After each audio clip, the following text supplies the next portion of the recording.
بسم اللہ الرحمن الرحیم۔ وہ ایسی غلطی ہے جس سے نماز نہیں ہوتی، اس کو جان کر آپ نماز میں غلطی کرنے سے بچ جائیں گے اور آپ کی نماز رد نہیں ہوگی۔ نماز ہر بالغ مرد اور عورت پر فرض ہے اور قیامت کے دن پہلا سوال نماز ہی کا ہوگا۔ اور عام طور پر ہم دیکھتے ہیں معاشرے کے اندر یہ حالت ہے ہماری کہ لوگ اسی کو مسلمان اور اسی کو متقی سمجھتے ہیں جو نماز پڑھتے ہیں۔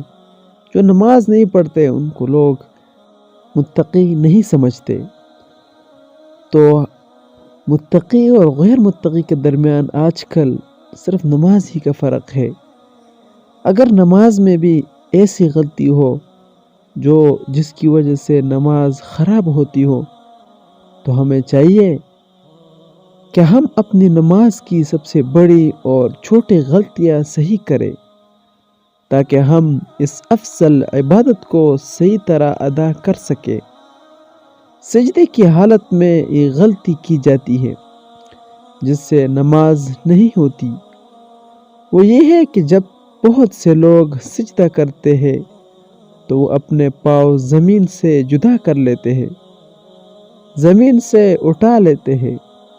یاد رکھیے گا یہ بہت بڑی غلطی ہے جس کی وجہ سے نماز نہیں ہوتی۔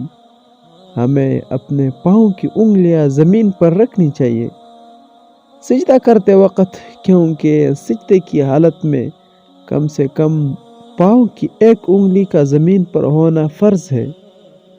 اس کے علاوہ پاؤں کی 3 انگلیوں کا زمین کے ساتھ لگانا واجب ہے۔ اس چیز کی احتیاط نہ کرنے سے آپ لوگوں کی نماز مکروہ ہو جاتی ہے۔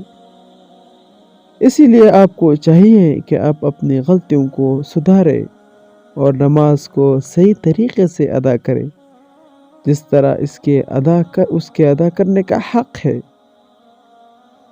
اگر نماز میں آپ کی ایسی غلطی ہو تو آج سے عہد کر لے، اس غلطی کو دور کر لے۔ ایسا نہ ہو کہ آپ ساری عمر نمازیں پڑھتے رہو لیکن ان کا کوئی فائدہ نہ ہو، تو یہ بڑے خسارے کی بات ہے۔ تو لہٰذا اللہ تعالی ہمیں اس پر عمل کرنے کی توفیق عطا فرمائے۔ آمین ثم آمین۔